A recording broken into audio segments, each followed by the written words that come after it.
In Solutions 10, I'm going to talk to you about hydronium concentration and pH. pH actually stands for the power or potential of hydrogen. It is a logarithmic or power of 10 way of specifying the amount of hydronium ions in solution. Now, the premise behind this is how many hydronium ions are in solution. So the power or potential of hydrogen should hopefully make sense based on what you've learned in the last couple videos. Also, I want you to look at the use of brackets.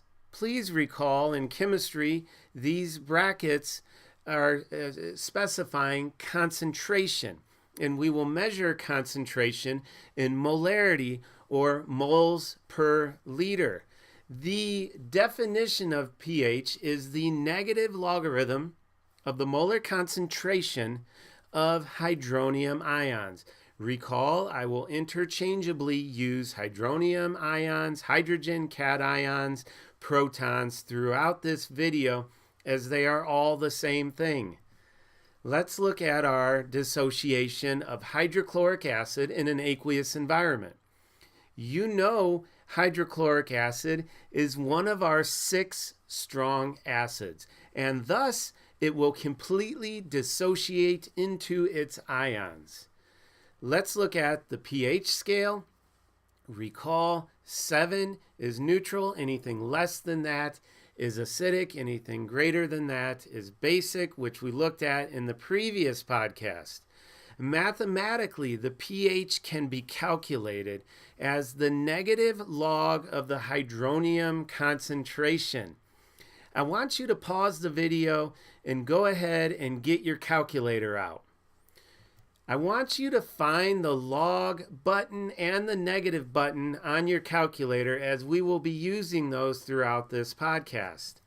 Let's start with a practice calculation to make sure you're using your calculator correctly. Let's find the negative log of 1. Let's consider what that means. The negative log of 1 molar. 1 molar what? Well, that would be the concentration of the hydronium ions in the solution. So we are going to calculate the pH when we have a 1 mole solution of hydronium ions. You should have gotten the answer 0. pH of 0. This means that a solution that is comprised of, for a 1 molar solution of hydronium ions, is very acidic and thus has a very low pH number because it has so many hydronium ions in solution. Let's do another one. Let's find the negative log of 0.01 molar solution. And for that, again, what we have is 0.01 moles per liter of hydronium ions. You should have gotten the answer of 2. I'm going to talk about this here in a minute. The idea behind this is this number, this is a power to which 10 must be raised to obtain that number. Now, if we've completed our PBL on chlorophyll A, which involved a brief discussion on rate laws and kinetics, you've already had a little bit of exposure to the base 10 logarithm, which from this point forward, we're just going to call log. Let me explain what I mean by that. We can show this as a log base 10, and here we have our variable. And what this is asking, or showing rather, is to what power must 10 be raised to obtain 100? So what do we raise 10 to get the answer of 100? Well, that would be 2. So x is equal to 2. All right, so it is very important to me that you understand some of the mathematics here going on. I'm not just going to show you how to push buttons on the calculator. I want you to understand this logarithmic scale and how it can be used to express and calculate pH from concentration of hydronium ions. Let's look at the log of 0.01. Okay, now notice I'm not showing the base 10.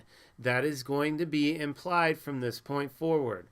So to what power must I raise 10 to get the answer of 0.01? The answer, -2. Okay, now I want to address the use of the negative in the expression for calculating pH. The purpose of that is to give us a positive value, okay? Because if we just took the log of 0.01, we would get -2. But because of the negative sign, that gives us an answer of +2, or a pH of 2. Again, if we look at our dissociation for a strong acid, in this case hydrochloric acid, let's look at the concentrations starting. So if we start with 0.001 molar solution of the hydrochloric, it will completely dissociate into 0.001 moles per liter of hydronium.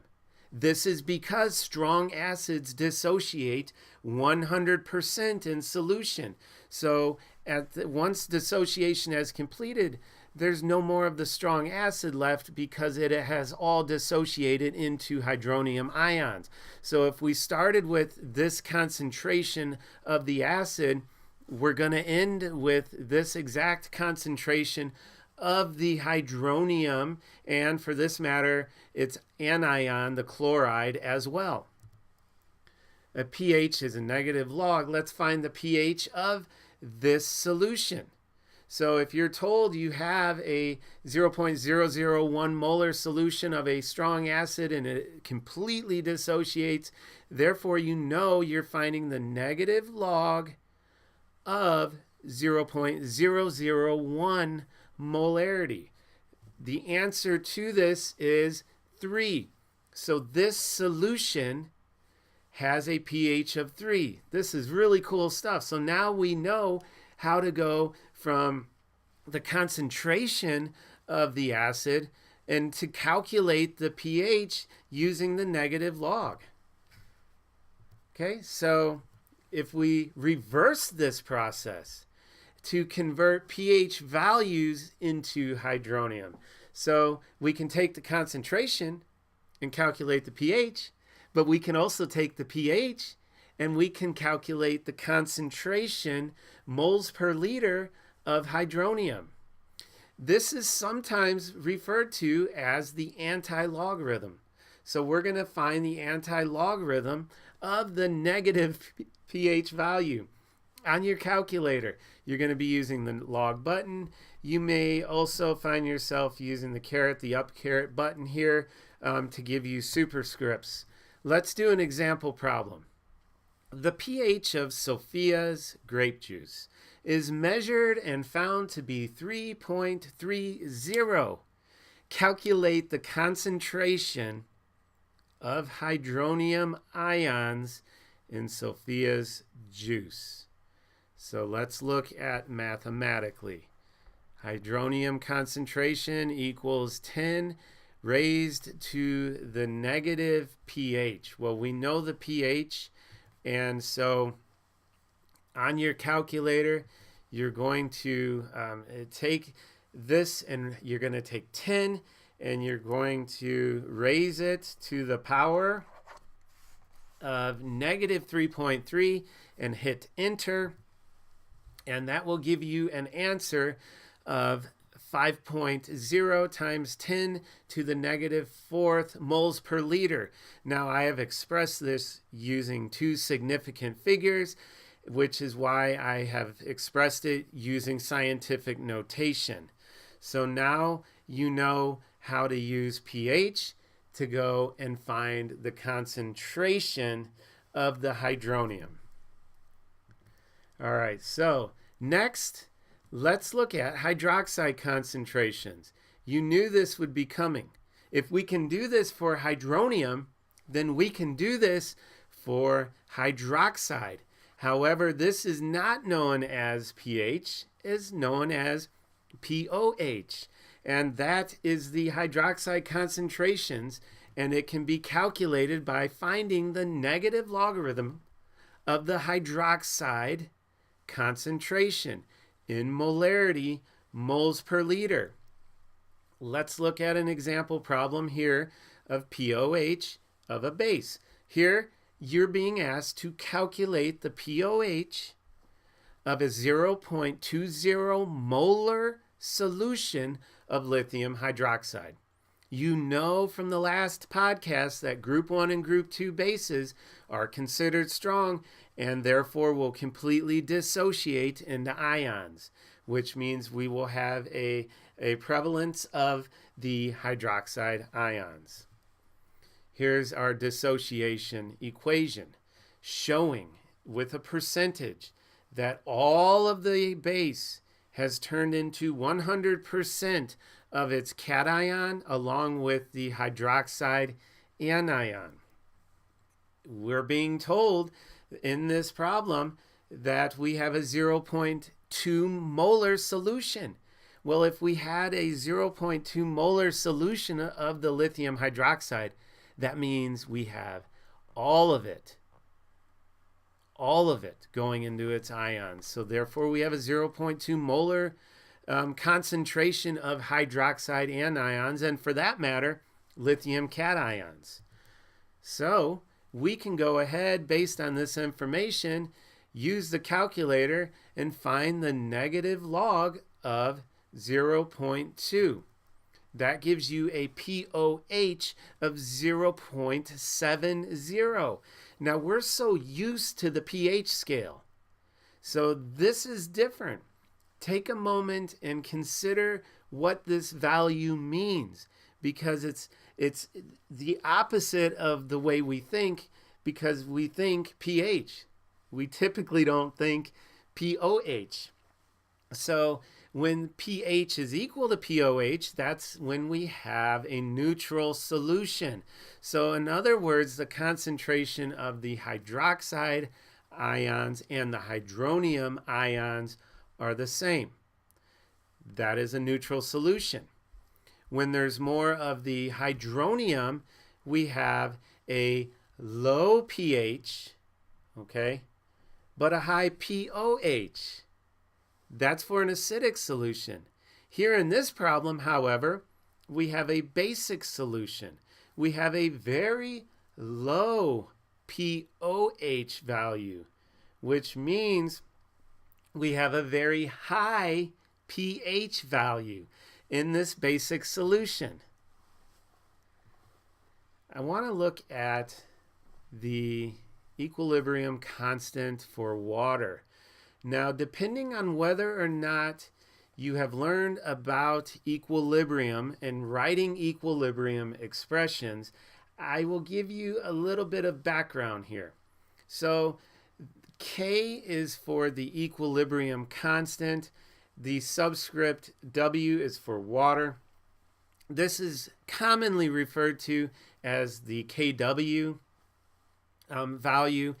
It must be specified at a given temperature always. So here we have room temperature, 25 degrees Celsius. And I will expound on that point in a later podcast if you haven't already been through the equilibrium unit. So for now, I want to derive or at least show you where this comes from. So the KW of water is 1.00 times 10 to the negative 14th, and that is equal to the hydronium concentration multiplied by the hydroxide concentration. And This is again a skill you learn or will learn when you learn how to write equilibrium expressions. So for now, we have this relationship. Now, if we take the negative log of this expression, take the negative log of the whole expression, and we use a special property of logarithms where when we're multiplying logarithms, we are actually going to be adding them when we take the logarithm. So that is where the addition sign comes from. So the log multiplied by the hydronium and the log multiplied by the hydroxide, we can add their logarithms. So when I take the negative log of this entire expression, the negative log of 1.00 times 10 to the negative 14th is 14. The negative log of hydronium is pH. The negative log of hydroxide is POH. And so we end up with this very simple expression that 14 is equal to POH plus pH. So let's go back and look at our lithium hydroxide example. We calculated the POH. And if 14 equals POH plus pH, then we can simply say that pH must be 13.3. So we have a very high pH of 13.3, a very low POH of 0.7, and now based on the equilibrium expression for water at room temperature, you understand where another relationship comes from, and that is simply that 14 is equal to the sum of pH and POH. Looking at our scale here one last time, think about what's happening. Again, we have our pH scale, the one that we're used to thinking about. So when you have a low pH, you have an acid. Well, acids have very high POHs. When we're on this side of the scale, we have a very strong base. When we have strong bases, we have high pH values, but we have very low POH values. We have looked now at our Georgia Standards of Excellence. We've taken a thorough look at the nature of solutions and acids and bases, hydronium concentrations, percent dissociation, pH, and even a lab investigation using titrations to explore the POH, pH, and the neutralization of acid-base reactions. I will see you guys in class.